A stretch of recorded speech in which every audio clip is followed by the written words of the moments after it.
So again, if anyone's just hopping on for the first time, again, we're going to be looking at the training content from the Enablement Hub. So if you just click, download training data here, it'll, download that zip file for you to extract the files.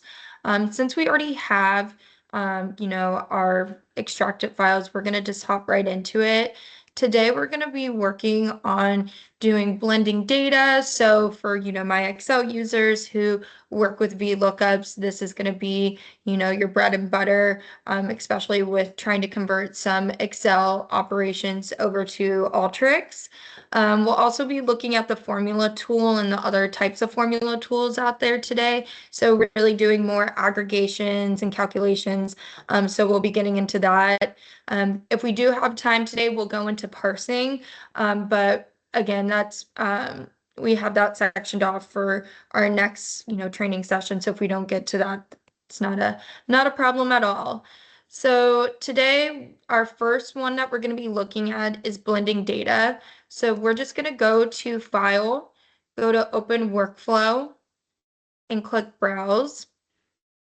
And we're going to navigate to where, that folder that we downloaded is. So again, mine is just in downloads. So I'll give everyone a minute or so just to navigate to this folder. But again, just like we did in the last training session, we'll want to go to that training workflows folder. And in this one, we're going to be grabbing D1.4 blending data template. So I can double click on that and we'll see that populate. So I'll zoom out on here just so we can see we're going to be working with the join palette solely for this training section. So again, that will be just that join tab right up here. And I'll give everyone about 30 more seconds to get everything up and loaded. Now I will say I don't have my Teams chat open and I'm on Do Not Disturb, so feel free to, ask questions throughout this. Happy to answer them as we go along here. Perfect. So I'm going to zoom in now just so we can kind of see the practice problems and what we'll be, configuring today.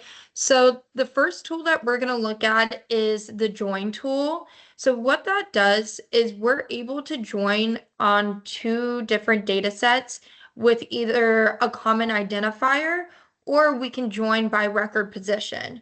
Now, in our, practice problem today, what we'll be doing is joining based off, a unique identifier or, specific column, I should say. So in our use case, what we want to do is we'll want to join this transaction file as well as this customer CSV file together. So I'm going to run this real quick just so we can have, all of our imports coming in. And what we'll notice is our transaction data. If we look in the results window here, we have a column called customer ID. Now, if we navigate to our customer CSV file, we'll also notice there's a customer ID. So what we're going to do now is join based off that specific identifier so we can see both of our data sets appended to each other. So how I like to think of it, at least when I first started learning Alteryx, I'm a visual learner and hands-on learner. So I like to think of it as instead of it vertically aligning, we're trying to align it horizontally. So we will see more columns than we would before our original data set. So if we pull in this join tool, I'm going to put it a little bit farther away just so it doesn't automatically connect. And first, we're going to join that transaction data set to that left input anchor, and then our customer CSV file to that right input anchor. And I'll zoom in a little bit more so we can see here. So again, with the join tool, we can only bring in two data sets at a time. Now we have a join multiple tool that can join not only just two data sets, but more than that if we want to do that. Now the only difference is, and I'll bring this on the canvas just so we can see, you'll notice there's like this little gray input icon, which lets us know we can bring in various amount of connections. But you'll see our output only has one output versus these three in the join tool. And the reason being is we're only going to see the data that is joined together. Now, in some cases, that's great, but a lot of the times, especially when we're trying to do validation checks, especially if we're using Alteryx for the first time with some of these data sets, we want to see which, like what data is not joining based off the identifiers we specified. So the join tool is a really great check in order to do that. If you work with SQL at all, you might work with like left joins, right joins, and things like that. Same kind of principle applies with Alteryx, except you don't have to create a query in order to see the kind of joins that we're getting. So if I look at the join tool, we'll notice again there's two options. We can either join by record position or we can join by a specific field. So we're going to join by a specific field here. So our left is going to be our transaction data. So we can see that customer ID here. And then our right is our customer data. So we want to, again, look for that customer ID in the dropdown. You'll also notice the naming conventions do not matter in this case. As long as we know that those columns are equal, then we're good to go here. You'll also see Venn diagrams of what's going to happen with our outputs. So again, our left output is going to be everything from the transaction side that couldn't find a match to our customer data. Our join is going to be everywhere where the transaction and customer IDs align. And then the right will be any of the customers that couldn't find a transaction ID here. We also have an embedded select tool, so this probably looks familiar to you, especially from doing our select tool configuration in the last training session. But here we can, drop any columns that we don't want to see in the output. We can rename certain columns. So just, a tidbit, if you change anything in here, it's only going to affect the output. It will not affect the input. So if any changes need to be made to the data types, or renaming the columns beforehand, you can do so. But in most cases, the only time you really need a select tool before we do the join is when we're joining on the common identifier, because those data types need to be the same. In this case, they're string data types. Now, in our case, we have our customer ID, but we also have customer ID coming from our right side, which is, again, our customer CSV file. So we're not going to need both. So in this case, we could uncheck it, but we just want to verify that they're aligning properly. So we'll just leave it as is for right now. Now, since we have everything configured, I can click that run button and we'll see that error message go away since we know the configuration is correct. And now the first thing we'll look at is the J, which is going to be everywhere that found a match. So if I record one, you can see from our transaction data, there is a customer ID 10. We can see all of our transaction information. Again, our left data set goes up to order ID. So all the way up to order ID is our transaction data. And then you'll see our customer CSV file is the rest of the data set here. Again, everything is appended to the right. And we can see that there's a match based off the customer ID. So we know that this is connecting properly. So if I wanted to, again, come back here and drop that customer ID, I could. Again, you don't always have to do that. I just wanted to show just so we can see how it's connecting here. But now we can see in our output that customer ID from the CSV file has been dropped, and now it starts at store number instead. Now we can come to our left output anchor, and we'll notice that these transactions could not find a match to our customer data, which again, if you needed to find more information on this, this is where we do the validation checks and bring in, other tools to find, where the discrepancies are.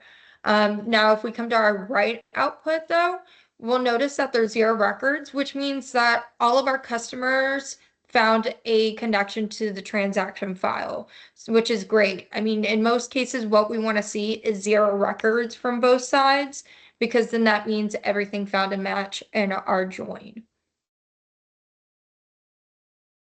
Is there any questions on that?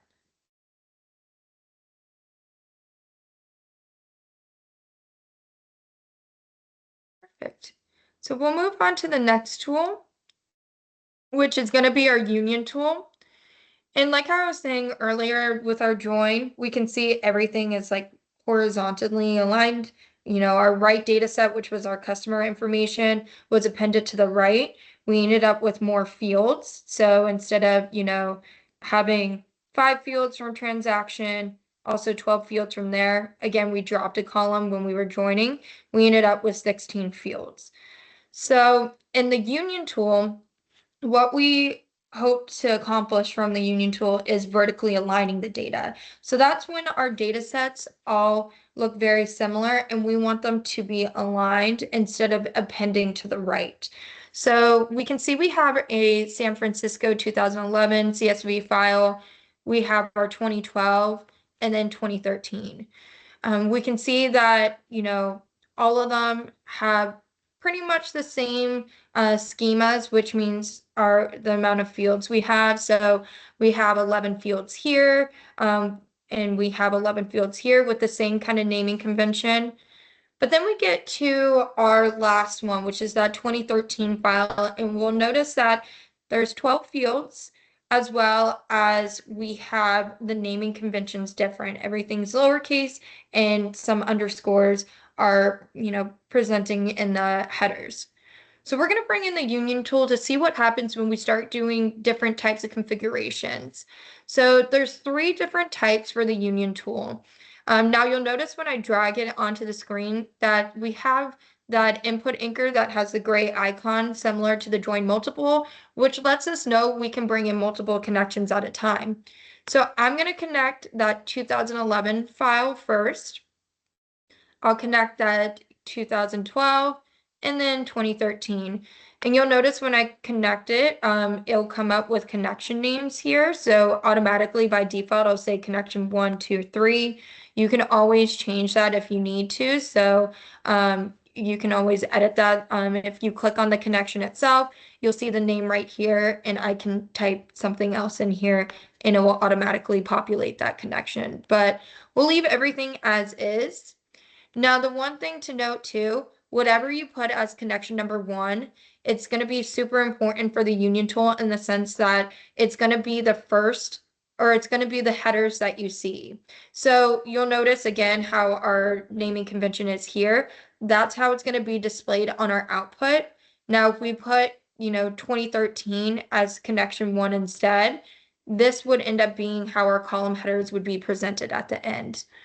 But we're going to leave everything how it is so we can see what happens with our output here.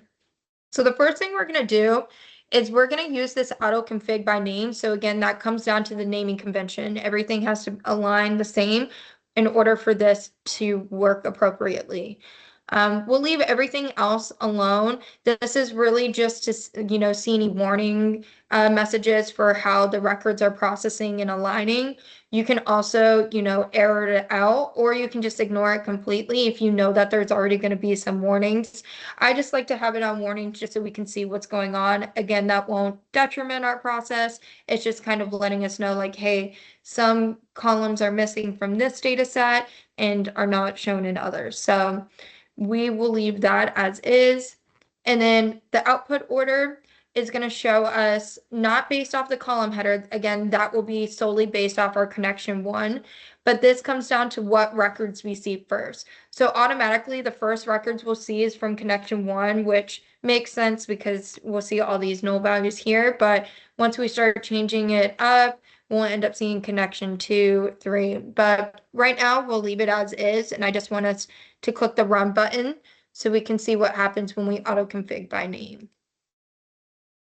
So if we come to our output, we'll see if we auto config by name that we have, our data set here, which is going to be our connection 1 and connection 2 based off how the column headers are written. But we'll see in that output, connection 3 is appended to the right because it doesn't have the same naming conventions. So again, if there's any columns that are shown in other, data sets that aren't shown in the other, data sets that are connected, it will always be appended to the right if we use this auto config by name. Now, what if we do auto config by position? So that's, if, employee name is in column position 1, like we see here, if all of the other data sets are also in position 1, then we can use this auto config by position. So if I, choose to run this again and click on the output, you'll notice that everything is aligned. The only thing that got appended to the right was that testing column, which is the only column that really, again, this is 12 fields versus the other two are 11 fields. If I wanted to, I could bring in a select tool beforehand, drop that testing column, and then everything will be appropriately aligned when we come to our union tool.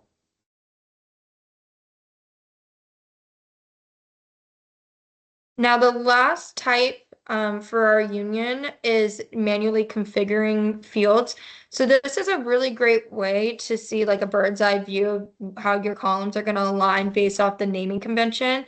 So you can see our connection 1, which is the 2011 file, our connection 2, 2012, and then our 2013 are all, shown here. Now, connection 3, which is our 2013 file, you'll notice that everything's getting appended to the right when it's not finding a match. So we found a match on column 9 and column 10, which is the year and the notes, but everything else is being appended to the right like so. Now we could move this over. So if you want to do the manually configure option, we can move this and drag this all the way over here. And I'll leave this as is, and we'll see if there's any errors or warning message, which we should see. Yeah. So we're getting an error message, and that's because all of these aren't aligned. We can see there's some gaps, so we would want to move everything over. So let's see here. We can move over years and notes, and then we want to fill in that gap. So I'm going to put it in position column 12. So now we should see other pay all the way up until employee name gets it's in the right position. Same with year notes, but all these other 4 columns will be displaced to the right. So if we run this again, we'll see our output, and those 4 columns that again were displaced are being shown here, but everything else will get aligned properly. So our year notes, as well as our other pay, all the way up until employee name. Now I'm going to put it back to auto config by position, since we know that, automatically aligns based off our column position here. And now we're going to set the output order. So if we enable this, I'm going to put connection number 2 in place of connection number 1. Now, once we do that, if we click the run button, what we should see is connection 2's data set. So we shouldn't see any null values off the bat, which is great. So if we see our output here, we'll notice that we have a new list of names. And we can verify that by if we come to connection 2, which will be, the first data we see, we can see our record 1 is Gary.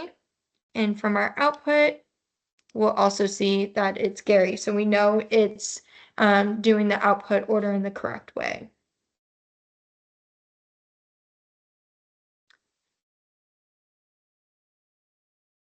So that's it for the union tool.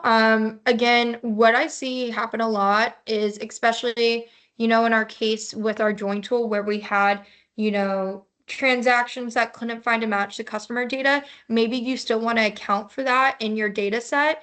You could bring in something like a union tool to then union those, the join and the left together. So then we have both of those consolidated together. So definitely a use case I see on a day-to-day basis.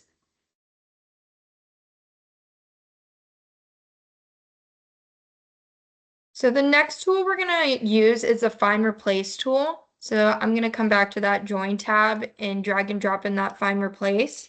So you'll notice it's kind of like the join tool in the sense of the input anchors. We have our 2 input anchors, which means we can only use 2 data sets, but we only have 1 output. So we're unlike the join where we could see, what matches are not being shown.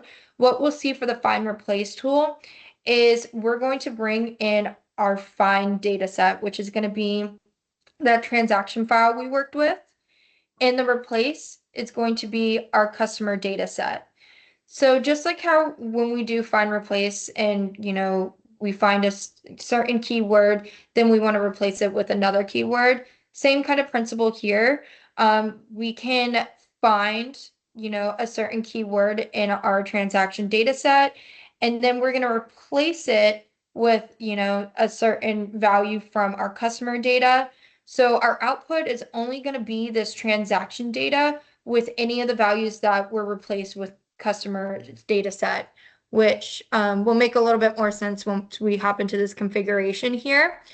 So if we come to the find replace, there is, we can find our certain value or text either by the beginning of the field, any part of the field, or the entire field. So if we're looking for like, maybe there's multiple words within a certain, record, maybe we want to look for any part of the field instead of the entire field. So in this case, we're going to just leave it as any part of the field. And what we want to find is, again, that customer ID, just like the join tool. So the customer ID is what we're trying to find within the transaction data. And we also want to find the value for customer ID in our customer data set. Now from here, we can also enable like case insensitive finds or match whole word only, but we're going to leave everything unchecked for now to see what happens with our data here. And now for the replace aspect, which is super important. There's two different methods we can use this find replace tool for. We can either replace, the found text with a certain column instead coming from our customer data set. So again, like store number, first name, address, and all that is coming from our customer's data. Now, what we'll see is if we find a match to customer ID, what it's going to replace is that customer ID instead. So just something to take note of if you're not wanting to replace it. What I normally use the find replace tool for is the append fields. So just like the join tool where it pins to the right, same thing will happen for the find replace tool. So if a customer ID finds a match with the customer ID from the customer data, then we're going to append certain customer like the customer information to the transaction data set. So, I can check off which ones I want. Now, if we do this and the customer ID from the transaction data can't find a match, what we'll see be represented in that column is just a null value. So if you wanted to do a validation check for the find replace tool in that regards, what you could do is like put a filter tool after the find replace tool is configured, and you could look for whatever column that you append. Maybe I wanted to append store number.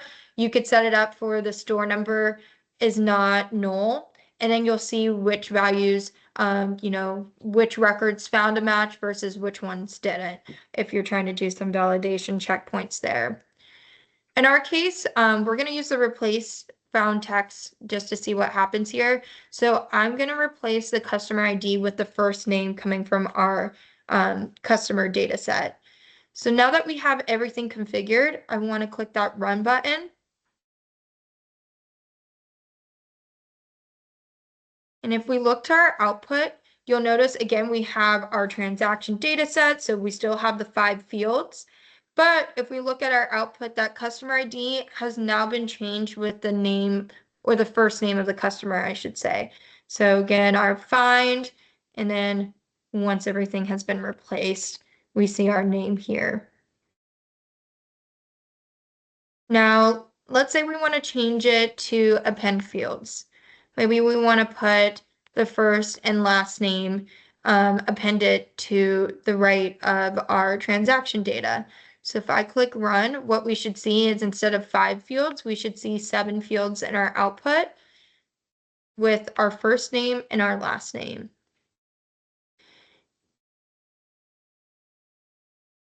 And if we wanted to take it a step further, again, maybe we want to check to see if there's any null values.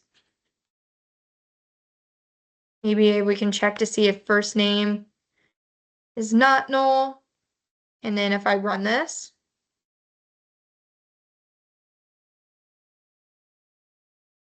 we can see that this found a match for our 9,400 records here. So we're good to go there. And actually, we're seeing partial results. So what I want us to do, again, if you see partial results and you want to see the whole thing, we can always bring in that browse tool to that true output anchor, or even both if you want to. So we can see all records here.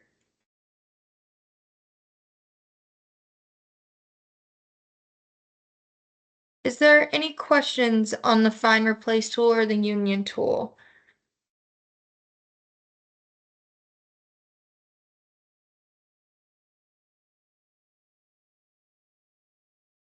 And one thing I'll mention too, especially because the join and the find replace tools, work in similar fashion with how we're trying to, join the data and append it. But again, just trying to figure out, which tool makes more sense for your use case, especially when you're doing like a VLOOKUP.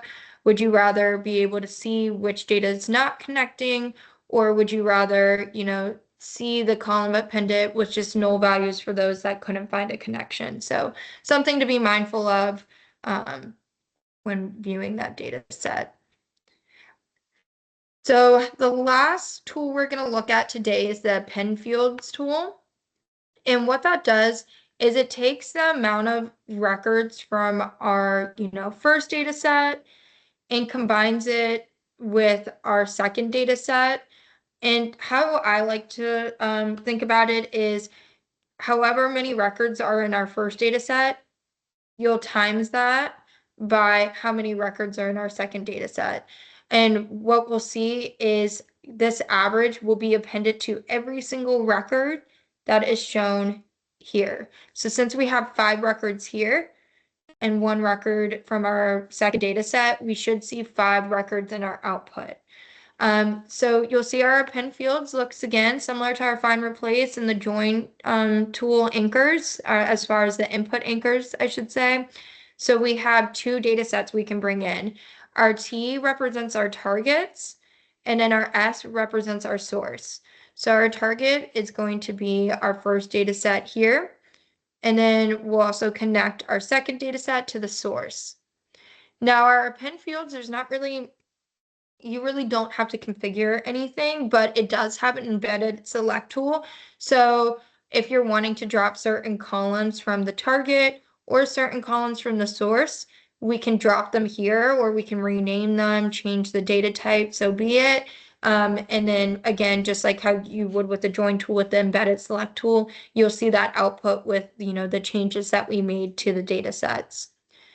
But we're going to leave everything alone just so we can see what happens here with our, column from one side versus the column from the other side. And we'll see now that we have 5 records, and that average is appended to every single record. Now, one thing I'll note is the append fields I wouldn't recommend using if you have, a ton of records from both sides, especially because we're not joining on any common identifier here. It's going to append to every single record. So in cases where I see the append fields tool used is like if you want to find the total sum for a certain column. So maybe you want to find the total sum of this numbers column, and you want that total appended to every single record. We could use the append fields to do that because again, we're only bringing in 1 record in 1 column from our, data set where we're finding the total. And we can actually do that here. So let's say I'm going to delete this, and I noticed, let's see, I think both of them are in byte, so we should be good. So let's say we want to find the sum of these numbers. So if I bring in a summarize tool and come to the add dropdown, I can, use that sum action. If we run this, we can find the sum for those, numbers, which makes sense. 3 plus 3 is 6, 10, and 15. So we know that's right. But of course, we only have that, total sum now, but we want that appended to each record. So what we could do is, again, bring in our append fields. And I'm going to put our target as the number column. And we want, again, that total appended to each one. So instead of using that average data set that we did beforehand, now if we come to look at our output, that sum numbers is going to be appended to each record.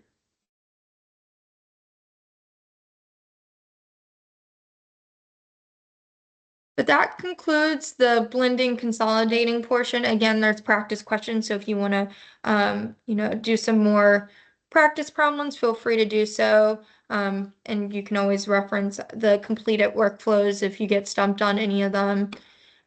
You can do Control S to save, or just click that file save if you want to save this blending data template. But now we're going to move on to the analyzing data portion. So again, that's just going to be that D1.5 file from our templates. So again, we just open up where our beginner training folder is. We can double click on that template folder within our training workflows folder.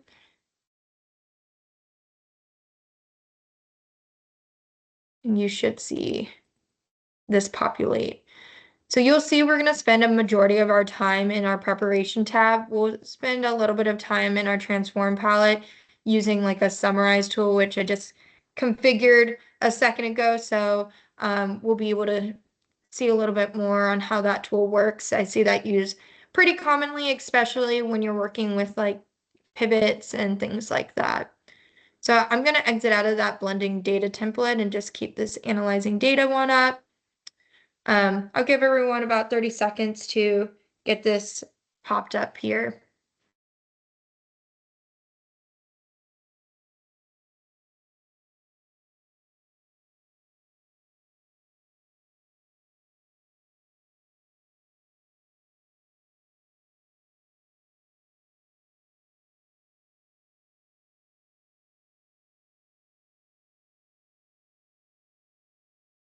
So the first tool we're going to look at today is the formula tool.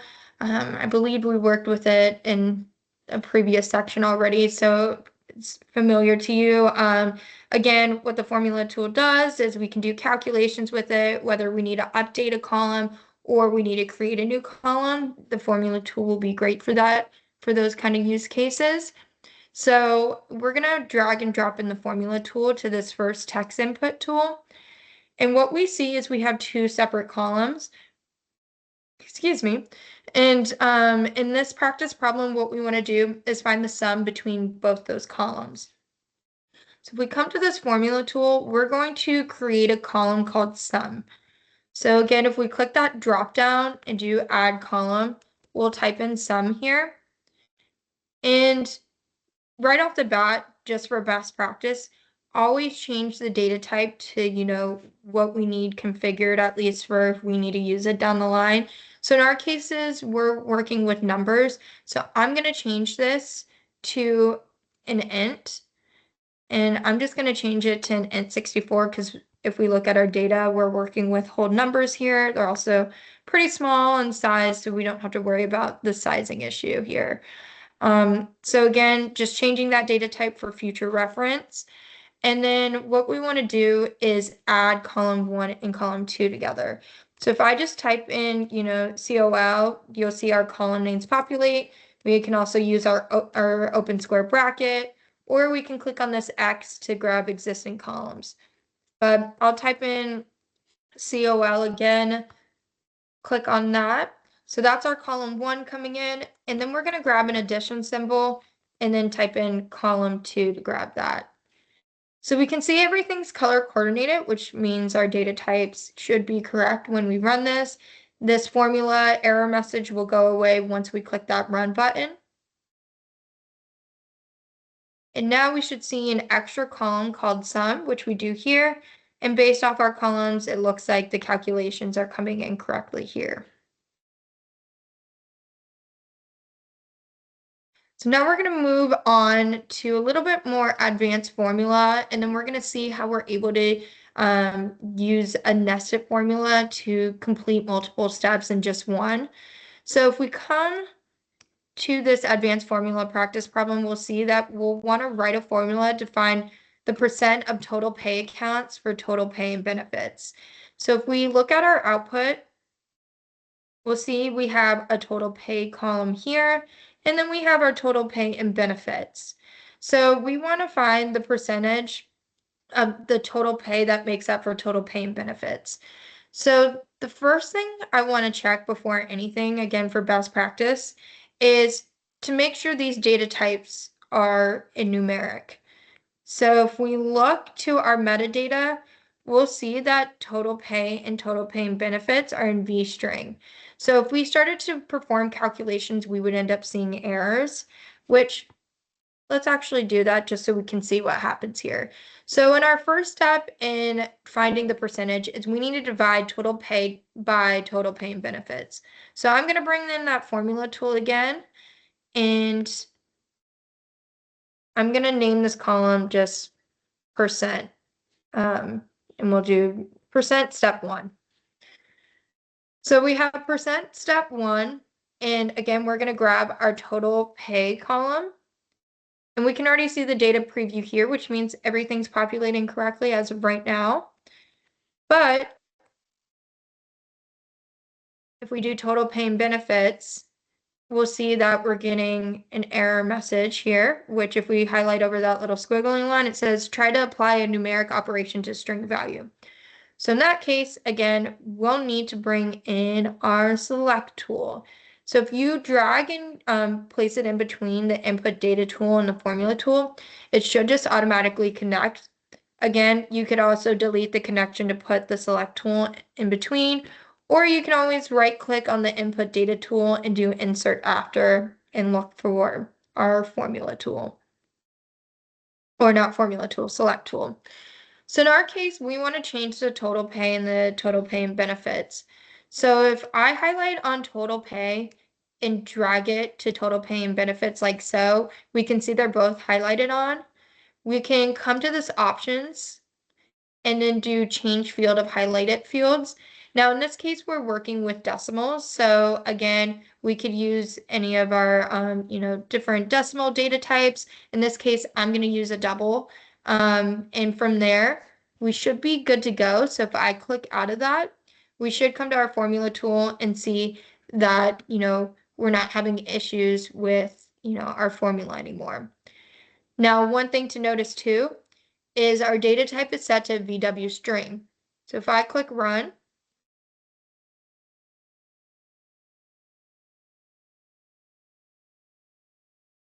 you'll see our calculation is performed, but if we go to metadata, you'll see that it's in VW string.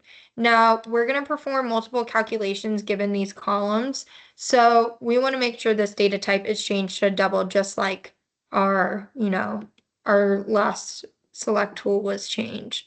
So if we come back to our output, again, we have percent step 1, we come to our metadata, and now we see it as a double data type, which is exactly what we're looking for here.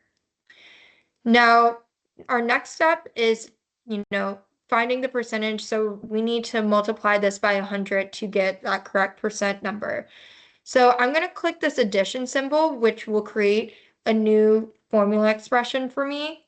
And if I do the select column and do add column, we'll do percent step 2. Now again, best practice, I'm going to change this to a double right off the bat so we don't have to worry about changing that after the fact. And now we're going to take our percent step 1 and use it in this expression here. So if I type in, if I do an open square bracket, I can look for percent step 1. We can see our data preview is exactly the same. Again, we're grabbing that first record that we see, which is this one right here. And now what we want to do is we want to multiply that by 100. So now we're seeing in the correct decimal place, at least as far as percentage goes. And now we'll need to do one more step. and that is to round. So we can see here the decimal places is a little messy. So we want to round to 2 decimal places in this case. So we're going to create again another column called percent step 3. And again, our data type, we'll change that to a double. And from here, we're going to use a function. Now, I know off the bat, one of the ways that we can do rounding is just typing in round, and we'll see that, round function pop up. Or we can come to FX again, type in round here, and it'll give us, multiple ones that, it will suggest exactly like how we would see right here. Now, if I highlight over, that function, it'll tell me what this function does. So returns x rounded to the nearest multiple of the number specified in multiple. Now, in this case, we have 2 parameters we're dealing with. Our x is always going to be the column that needs to be rounded. So in our case, it's going to be percent step 2. Now, our multiple here is going to be the amount of decimal places we want to work with. So if I were to do 0, 1, you'll see that it goes to 2 decimal places, which is what we're looking for. Maybe I want to do 1, so it's rounding to the, nearest whole number. But in our case, we want to set it to 0, 1. Now I could do 0, like multiple zeros with a 1, and you'll see it'll go to that decimal spot. But we'll leave it as so. So now, if I close out of all these, we can see there's 3 separate steps. Again, I can still keep adding steps. I can delete some. I can move them around. Now, if I were to move like percent step 3 before percent step 2, what we'll end up seeing is error messages because, again, that column has not been created yet because we're going in chronological order here. So it's super important to make sure that certain columns have already been specified before using them. So now,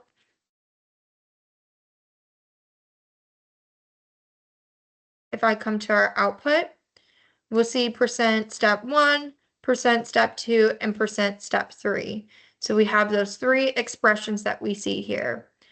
Now, in some cases, we may not need to do multiple different steps like this. We can use what's called a nested formula to only create one column and do all these steps and consolidate it into one.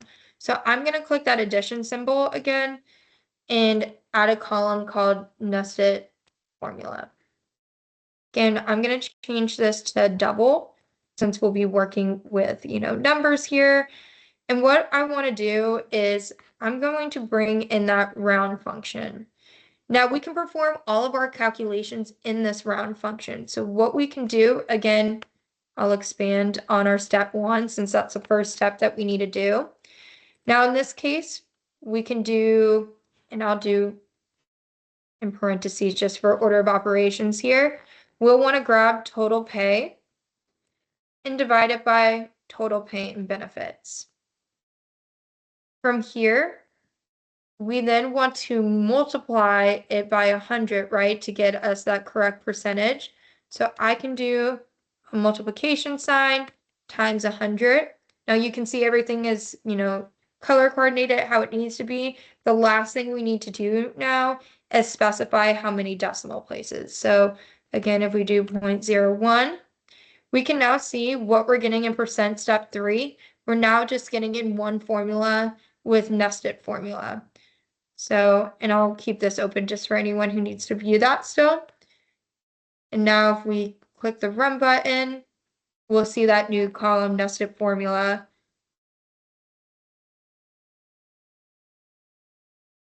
So just, different ways to do, formulas, just so you're not having to, create multiple different columns that you'll end up having to drop at some point using the select tool. We can just, create that one formula and not have to worry about the rest of these multiple columns here.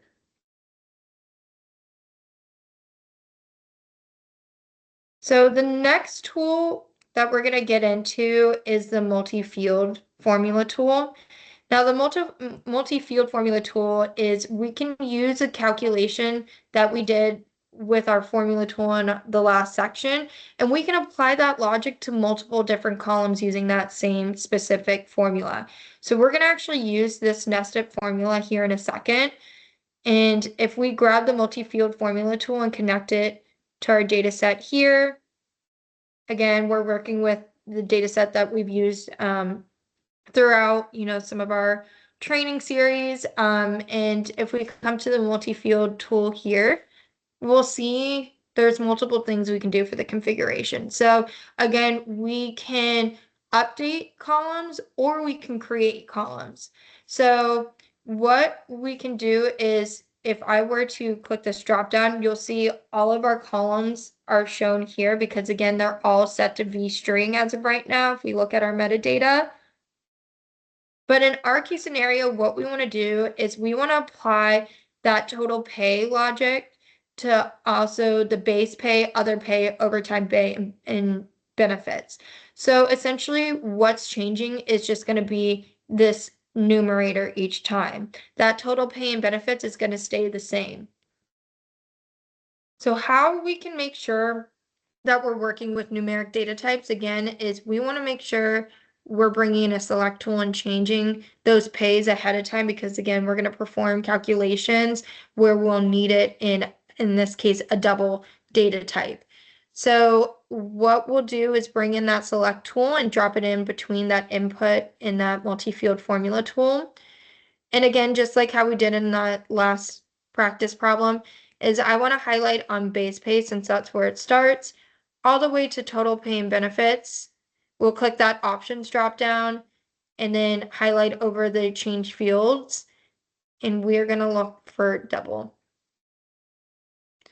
So now if I go back to the multi-field tool, you'll see if I go to numeric, all of our pay is going to be here.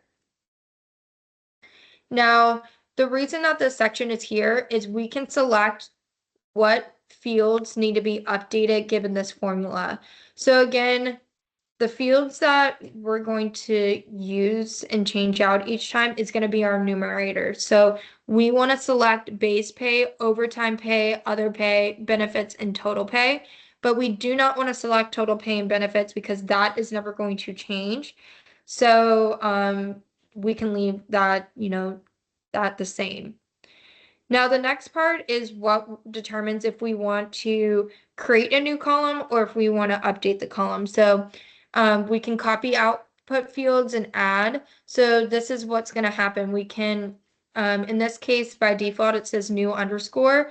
And what will happen is it's going to be new underscore base pay, new underscore overtime pay, other pay, and so forth.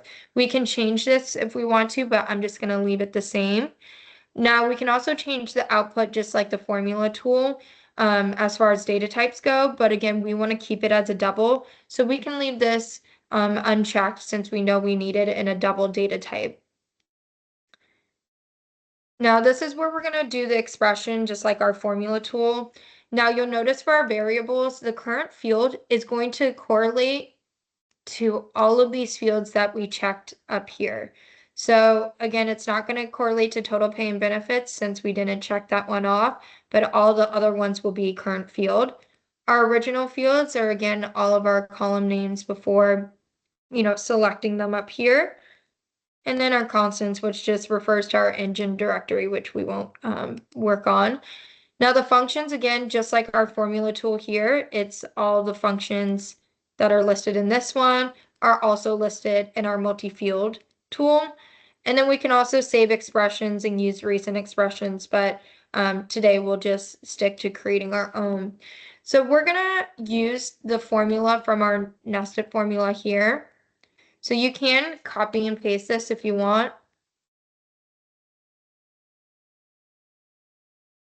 Now, what we need to change is, our numerator, which again is the total pay. That needs to be updated to current field.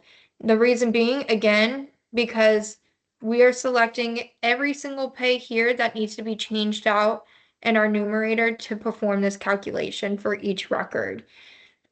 Now, our total pay and benefits, I believe the field here is different. Yeah. So you can see here we have total pay and benefits is in underscores, but in this case, the naming convention is different. So I can delete this too. And we're going to use the original field because again, that total pay and benefits is not going to change from record to record. The only thing that changes is again, we're creating new fields based off our total pay divided by total pay and benefits, our base pay divided by total pay and benefits, overtime, and etc. So now we'll see that everything is working accordingly. If we were getting any errors with our function, we would see error messages right here, but we're not. So now I'm going to just click that run button. And you'll see from our output now, if I come over here, we have these new columns, right? New base pay, new overtime pay, other pay, total pay, and so forth. So again, we have 1, 2, 3, 4, 5 columns that were added, and we can check because if our input is 11 fields, adding those 5 fields gets us to that 16 fields mark. Again, what's happening is it's taking, our base pay, putting it in this current field and dividing it by the total pay and benefits, which again remains the same for each one. Then the overtime pay is, changed out and put here in the current field to divide it by that total pay and benefits. And again, just switching that out each time. So again, if you need to use a formula and apply it to multiple different columns, instead of creating, multiple different formulas here, we can create just one formula that applies to all of those columns at once to either, again, update those current columns or create new columns with the new calculations here.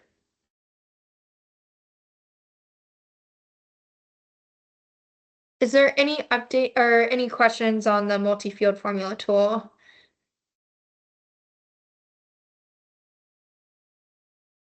I don't have the chat open, so hopefully there's nothing in there too.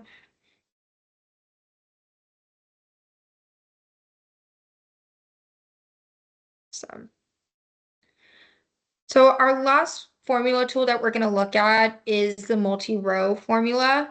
And what that is instead of looking at it from like a column perspective, like our multi-field, we're going to look at it from a row perspective. So essentially we can find running totals using our multi-row formula tool. If we need to create like a specific record ID, I mean, we could use a record ID tool. For like creating those unique IDs, or maybe you're wanting to create IDs based off certain, groups. So like if they belong to the same, in this case, we're dealing with, categories and products. Maybe you want to create an ID specifically for a certain product. Or you want, if we're dealing with the product is carrot, we want to increase that ID one by one. And then once it gets to a new product, it will start off one again and, add accordingly. So just different ways we can use the multi-row formula tool here. So in our case, in our first example with the tool, we're going to do a running total of the total price. So if we see in our data set here, we have a column called total price. So we want to find the running total based off this column. So if I grab that multi-row formula tool and bring it in, we can now either update an existing field or create a new field. So in this case, I'm going to create a new field called running total. And in our case, we're dealing with decimals, so I want to change that type to a double. Now, in this case, what we can do is look at rows before and rows after in order for us to create the, expression that we want or the logic that we need for our records. And that will make a little bit more sense once we get into it here. But this num rows just refers to down here how many like rows we can see previously or how many rows we can see after. So if I just keep increasing this, you'll see that count goes up. I normally don't see people increase this too much just because with your data sets, you never know, what's going to come in from record, 2 records above or 2 records below. Most of the time we want to just, look at the previous record or the record after that to really determine what kind of conditional statement we need to set for the column, or not even a conditional statement, but just the value in general. Here, for values for rows that don't exist, we can either set it to 0 or empty, set it to null, or I'll grab the closest valid row from previously and set that value. I normally just keep it at 0 or empty as default. And then from here, we can also group by certain columns. In our case, we just want to find the running total price for everything, so we don't need to worry about the group by functionality in this case. So now we can use our expression. Again, it looks exactly like how the multi-field formula does, other than, again, we're looking at rows previously and rows after, as well as our active row. Now you will notice for row -1, we have running total, which is, again, that field that we are creating. But if we come to our active row, you'll notice there's no running total here, and that's again because it's not a part of our original data set, so it's not going to be part of the active row count. But if we come to row +1, we'll also see that that running total is not here. So the only thing you can really grab from this is our previous row here. So in our case, what we want to start off is we want to do the running total and add the total price to it. So what we need to do is grab that row -1 again with the running total, because we're grabbing from the row previously, and then we're adding our total price from that active row. So here again, we'll go to our active row and grab total price. And you'll see all those error messages go away, so we know that we're working with the correct data types here. And now if we click that run button,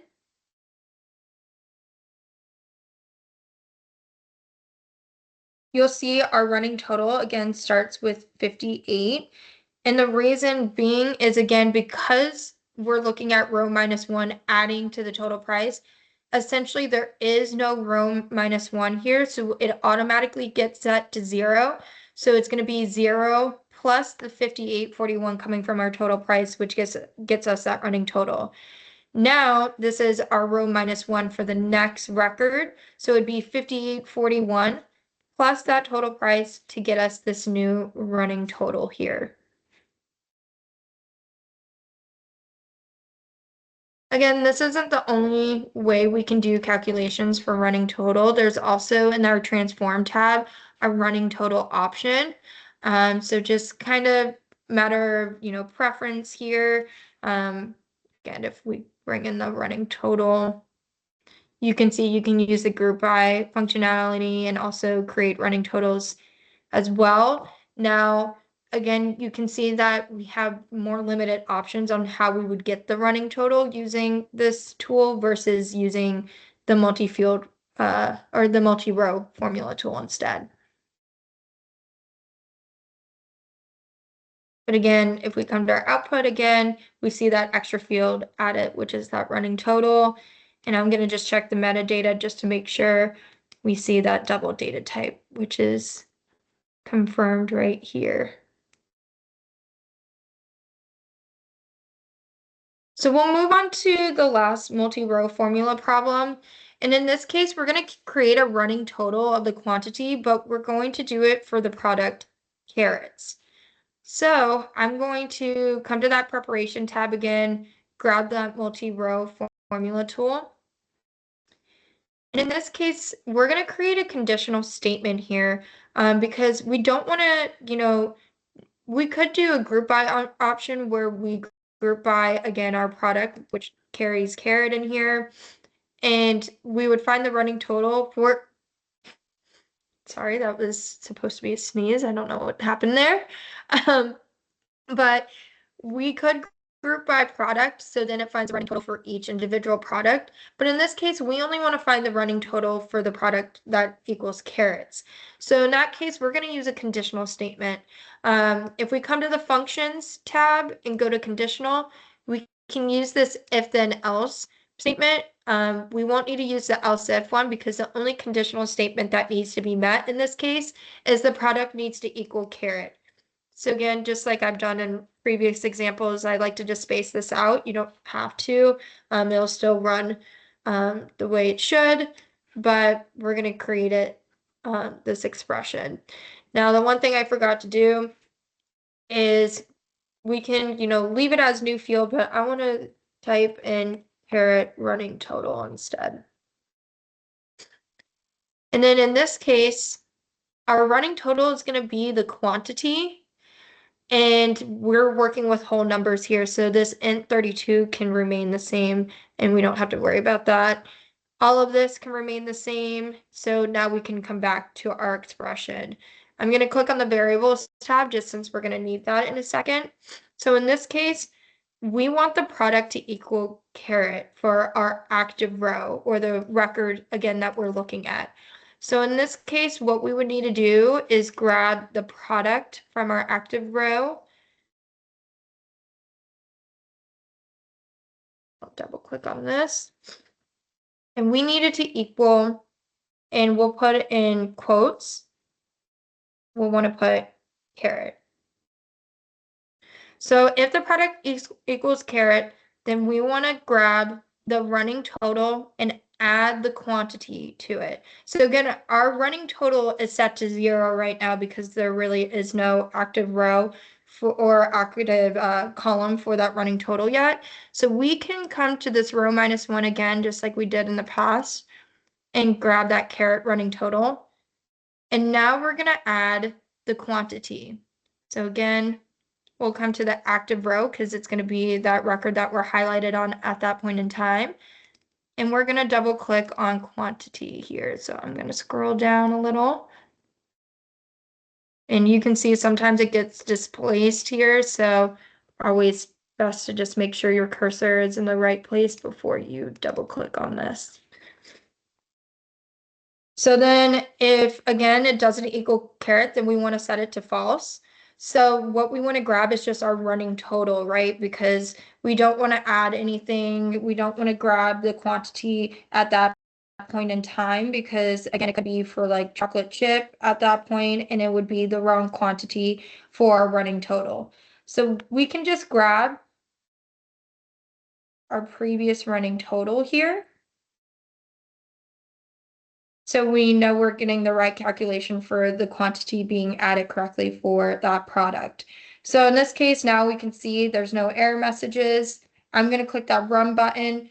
We should see that caret running total column.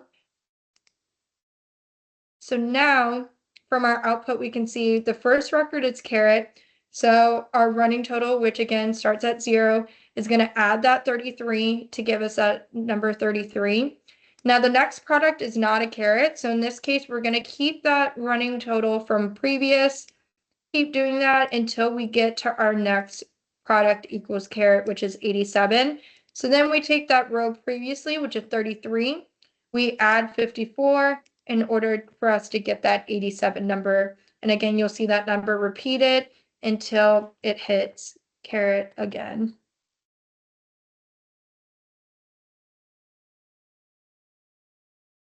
Is there any questions on any of the formula tools before we start hopping into the summarize tool?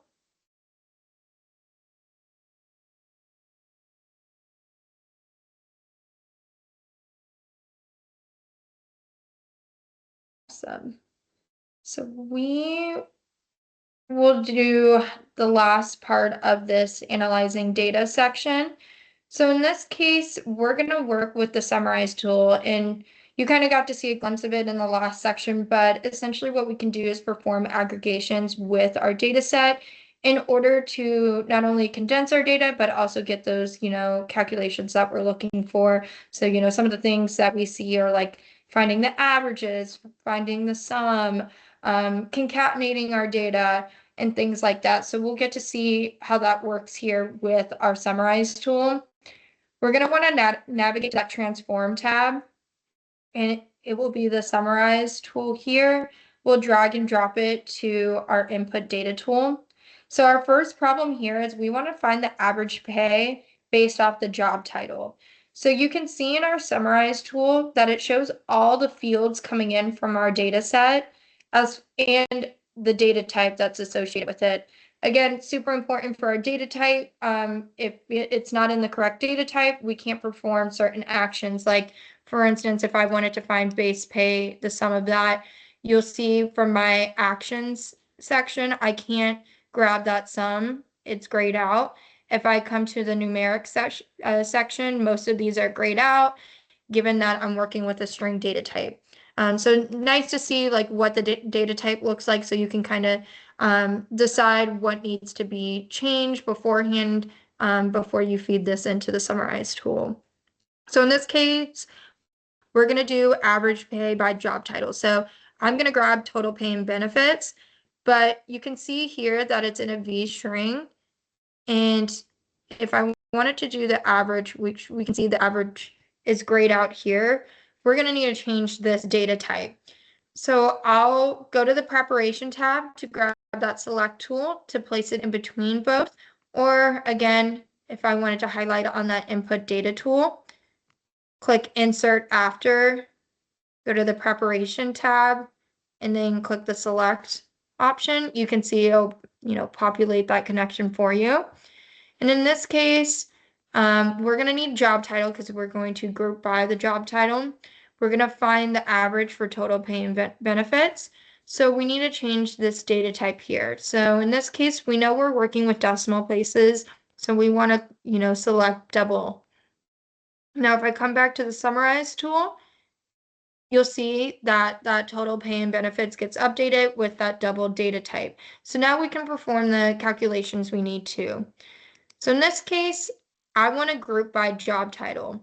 So if I click this add dropdown, you'll see our first option is to group by. This is the most common action I see used, especially when you're performing calculations, because you'll need to, most of the times you'll end up having to group by, certain, values or identifiers. So again, using that group by option is a great way for calculations to be performed correctly. And then from here, we want to find the average for total pay and benefits based off the job. So if we click that add drop down again, you'll have to make sure you're highlighted on that field. And from here, we'll go to that numeric section and grab that average. Now you'll see for any kind of calculation, the output field name will automatically get changed to average underscore. If it's like sum, like if I were to do sum instead, you'll see that get changed. Let me go back to average. So you can always change the output field name. Maybe I want to, type this out and put average based on job title, or you can again do like maybe average pay, so that will be our output. We can also change the way we see the columns. So if I use these arrows, depending on which field I'm highlighted on, you can see if I move it up to total pay and benefits, if I were to run this now, we would see this column first. So you can change, the order in which you want to see it, kind of like an embedded select tool here as well. You can also delete them. So if I wanted to delete some of these actions, I could using this icon here. But in this case, we're going to leave this as is. And now we'll click that run button. So now what we should see is only two columns. Again, we're grouping by the job title, so we should see that. And then we should also see that column called average pay. So we see our input here, but then our output is this. So we have our job title, and then our average pay based off the job title.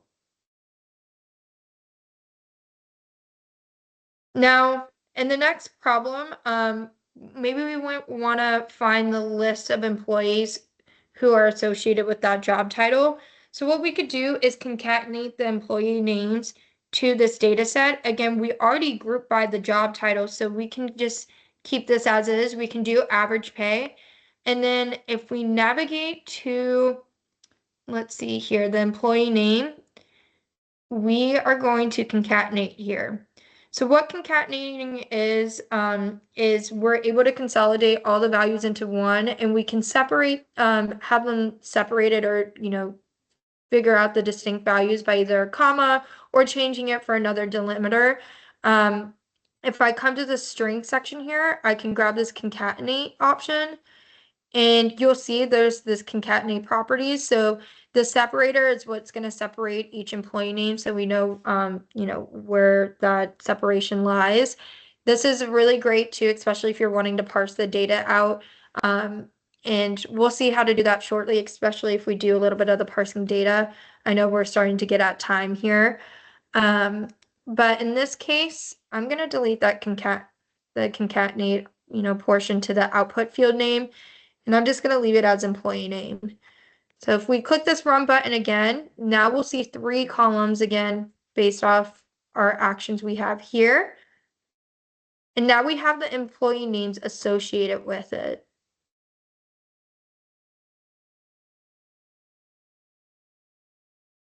Now we'll do a little bit of parsing here, or we'll stop at this section, but I'll show you a little, um, I'll show you a little bit about the parsing section just with our text to columns tool. That's what we'll start with, and then in our next training series.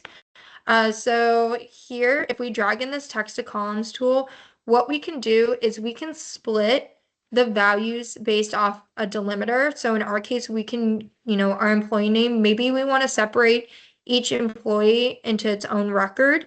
So what we can do in this text to column tool is grab the employee name. We're going to use the delimiter, which is a comma, to separate that. And then we can either separate them into columns, which we would have to set up some configuration for, or we can split to rows. So I'm going to do that split to rows option, and we should see this record count go up based off this parsing method. So if I come to my output anchor, you'll see we went from, 1,000 records essentially to now over 37,000 records. Again, we're grouping by job title, we have average pay, and now these are being repeated because, again, we have a new employee name listed for each one. But again, we'll get more into that in our next section with parsing data and see different ways on how we can clean up our data before we get, our final output.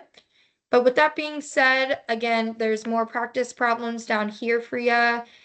Is there any questions about what we covered today?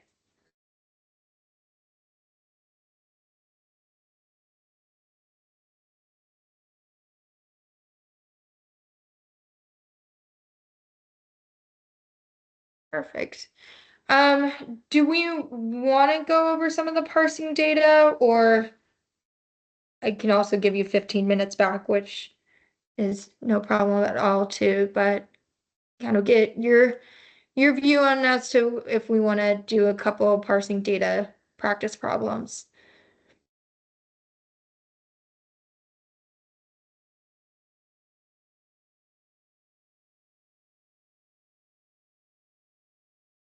I'll take the Yeah, I was gonna say, I think if no one has any objections, maybe we just wait until the following week.